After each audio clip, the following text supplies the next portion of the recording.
Alright, may tawag sa kabilang line. Hello? Hi, Papa Jack. Hello. Hi, good evening po. Hello. Good evening. Sino ka? Si Rina. Rina, good evening sa iyo. Alright? Po? Good evening. Hello. Good evening. Sorry. Musta buhay? Okay naman po. Okay naman, sige. Ginagawa sa buhay? Ngayon, nag-stop ako, Papa Jack, ulit. Ay, kahapon. Stop din. Hinawa mo yung radyo? Ay, sorry po, friend. Okay na po. Ayan, sige, dali. Ayun. Hello, Papa Jack. Nag-stop ka. College na dapat, di ba? Anong kurso? HRM. Hindi ka nag-enroll the SEM. Hindi po. Bakit? Tinamad. Ang galing, ano? Congratulations!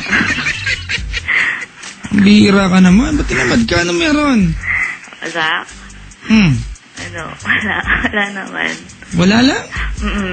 Ibang tao nagkakandara pang humanap ng papaaral sa kanila para Ikaw, tinamad lang. Simple reason? Di ba? Opo.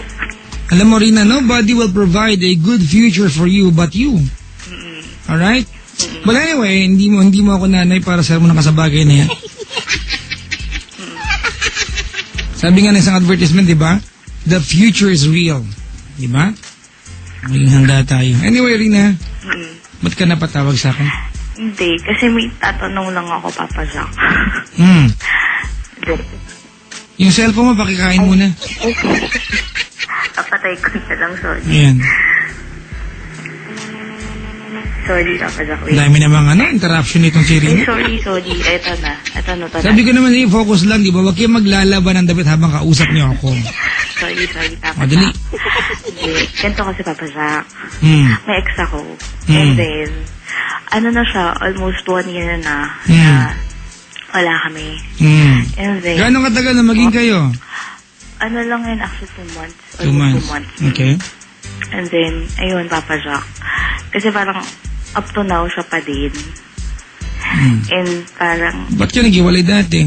Papa Jack, kasi dahil dun sa akin, Papa Jack. Bakit nga? Hindi kasi mabait akong girlfriend. Ipaikot-ikot. Bakit nga? Hindi, simple reason lang naman. Hindi, parang nawala nawala yung contact sa kanya before. Parang bigla ako nawala. Sino kapag-iwalay? Siya, Papa Jack. Siya. Okay, kasi dinisregard mo siya. Parang, gano'n. Kumbaga, siya lang nag-confirm pero ikaw lumayo. O, diba? Ang galing cooperative effort. Ayun, Papa Jack. So, parang, mahirap lang kasi parang up to now, yun nga, siya pa din. Parang lahat na efforts ginawa ko, but still, ayun. So, parang nag-a-assume na lang siguro ako. Na parang, pag may nagkakaroon ng chance na parang magkakausap niya through phone, parang, andun pa rin yung kilig factor. And parang, na lang talaga. Okay, Rina. Po. 1 year after niyo maghiwalay, kamusta na siya ngayon? Okay siya, Papa Jack. Well, good for him. Kamusta ka na after 1 year? Wala, ganun pa rin, Papa Jack. Bitter. Nag-girlfriend ba siya? Wala, Papa Jack. Nagka-girlfriend ba siya? Nagka-girlfriend, nakilala ko. Bakit? Ba't mo nakilala? Pinakilala niya sa akin, Papa Jack. How does it feel? Painful siya, pero syempre, kailangan tanggapin. Yun, Papa. Parang na lang akong, alam mo yun, Papa Jack. Alam ba niya na a year after niya maghiwalay, you still love? Alam niya, Papa Jack, kasi every time parang, minsan tinetext ko siya, parang bigay ko ng situation na nire-relate ko sa akin. And then, hindi siya sumasagot. Parang, ginagawa ko siyang joke, pero... Alright, Rina, bottom line is, you're making him read between the lines. Ba't mo diretso yun? Hindi, Papa Jack, alam niya naman yun. Dinidiretso ko siya. Ano sabi niya? Thank you. Hindi nga siyang sumasagot, Papa Jack. Pero, pag minsan kasi, parang, minsan, may nagkakaroon kami ng chance na makita, and, alam mo yung Papa Jack, parang feeling ko, may something pa din. Pero parang, alam mo yung Papa Jack, ewan ko kung, Papa Jack. May? Parang may something pa din. Parang may feelings pa din siya. Pero ayaw niya na lang i-express. Ewan ko kasi parang nag-a-assume na lang siguro ako. Malamang. Malaman nag-a-assume ka. What is it, Rina, na hindi makalimutan sa kanya? Hindi, kasi sobrang bait niya, Papa Jack. And Ba't mo siya pinakawalan dati? Hindi kasi, Papa Jack, wala akong feeling sa kanya before. So tama ang sabi ng mga nanay natin. Di ba?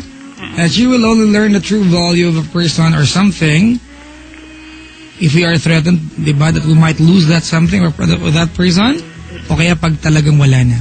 Sobra. Di ba? Ang tanong mo? So, yun nga, Papa Jack. So, parang tama pa ba na pinipursue ko up to now? Well, iba kasi pinupursa sa nagtatanong ka. Okay.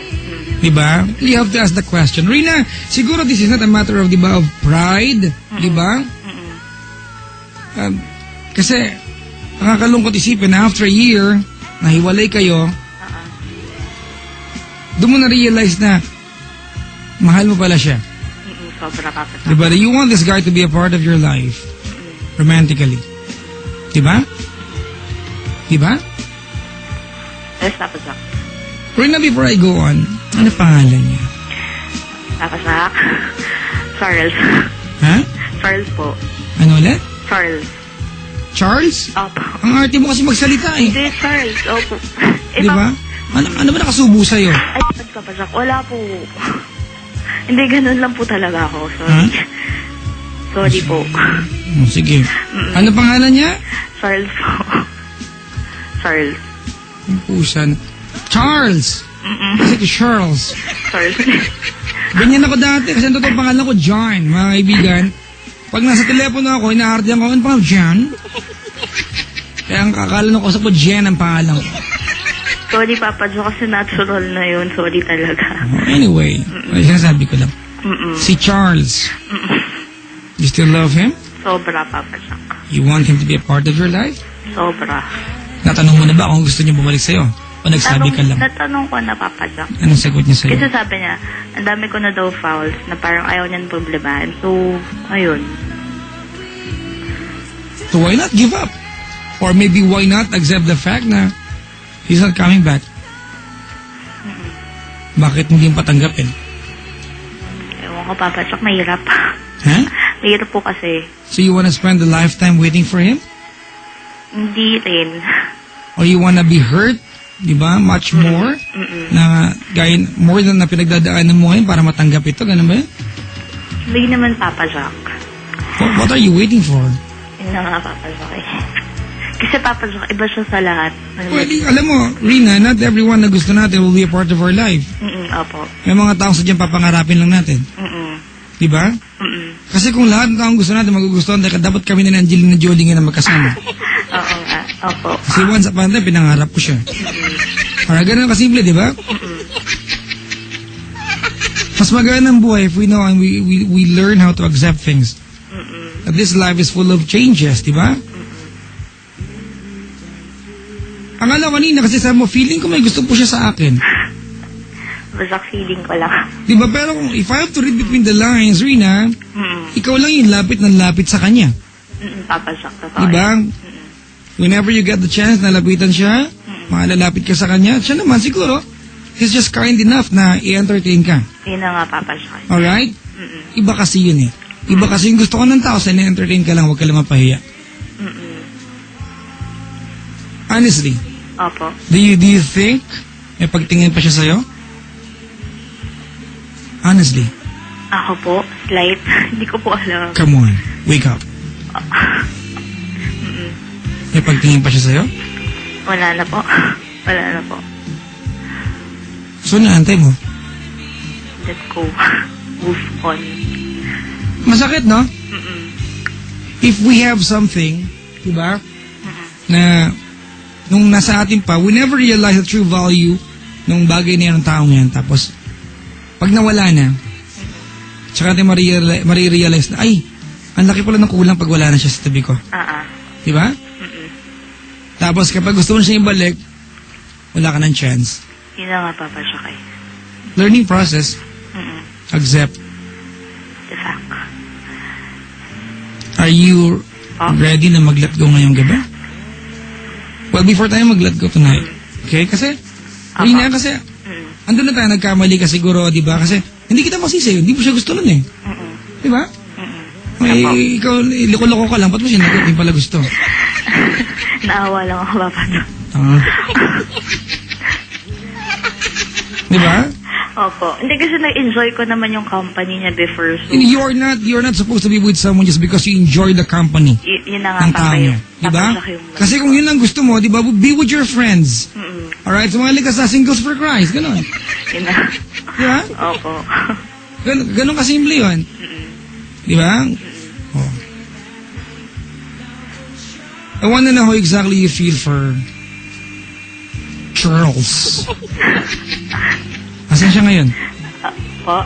Asan siya ngayon? Hindi ko po alam. Huh? Ito na sa bahay po nila. Madali. Opo. Kung nakaantaba siya. Sana gusto mo? hindi. Nakamahan ako. Wait lang. Hindi. Ano ba? Ayun. Yun nga. So parang hindi ko nang pagkakaila sa'yo na still mahal pa rin kita. Pero I don't have any choice naman but to let go, diba? So kahit na painful, medyo a bit painful siya, wala. Ganun talaga. That's life. That's reality. So yun lang. Thank you kasi you're still nice to me despite everything we've been through. So yun lang. Sana nandiyo ka palagi. Yun lang, Papa Jack. What do you wish for him? Siyempre, Papa Jack, happiness. Saka sana mahanap niya talaga yung right one for him na hindi siya iiwan katulad ng usually na ginagawa sa kanya. Yun lang. Saka ingat sila ng baby niya. Yun lang. May baby na siya. Meron po. Okay, ganito it's nice to hear. Apo. Diba? Hindi ko alam kung pinaplastic mo na naman ako ngayon. Ay, hindi, Papa Jack. Hindi talaga. But it's actually pleasant to hear na you're, at least, diba, meron ka ng starting point to let go. I know this will not happen overnight. Apo. It will take a long process before completely ma-let go mo siya. Kasi pinangarap mo diba? Apo. But tonight, just for the sake of doing this, can you do what I usually, ask my callers to do? Say thank you, say sorry, say goodbye. Sorry muna, sorry, thank you, and goodbye. Sige po. Alright? Say muna, small things, big things na nagawa niya para sa'yo. Go ahead. Ayun, sorry sa lahat. Kasi before, iyak ako, Papa Jack. Wait lang. Sorry sa lahat. Kasi bait kong girlfriend sa'yo before. And thank you sa mga pinaramdam mo before na hindi na paramdam sa akin ng mga exes ko. At thank you sa lahat ng efforts na sobrang na-appreciate ko. Goodbye. Yun na lang, Papa Jack.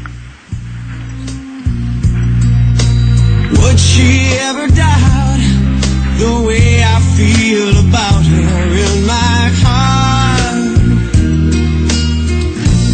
If tomorrow never comes, will she know how much I love her? Rina, nakakalungkot that we have to throw away some good emotions here. Apo. Alright? Nakakalungkot na we have to accept the reality na you have so much for Charles, Apo. diba? But Charles doesn't have the space to, diba? Apo. To accept everything and all that you can offer him Apo. because you missed the chance. Apo. Hindi ko alam kung si Charles yung tipo ng dumaan sa buhay mo para turuan ka kung paano masaktan. Diba? Para gisingin ka na you are not supposed to play around with emotions. Apo. Dahil may karma yan. That's what you're going through right now. Puti nga sa'yo. Alright? Apo. Pero at least meron siyang purpose sa buhay mo. Apo. Next time around, di ba? If you wanna be with someone, masyanagot ka, make sure that you are with someone for the right reason. Apo. Di ba? Okay? Apo. Kasi kawawa naman kasi yung taong will invest emotion sa'yo, oras, and of course, higit sa lahat mga kaibigan, mangangarap. Kasama ka sa pangarap, and yet ikaw pala, wala ka lang pakialam sa kanya.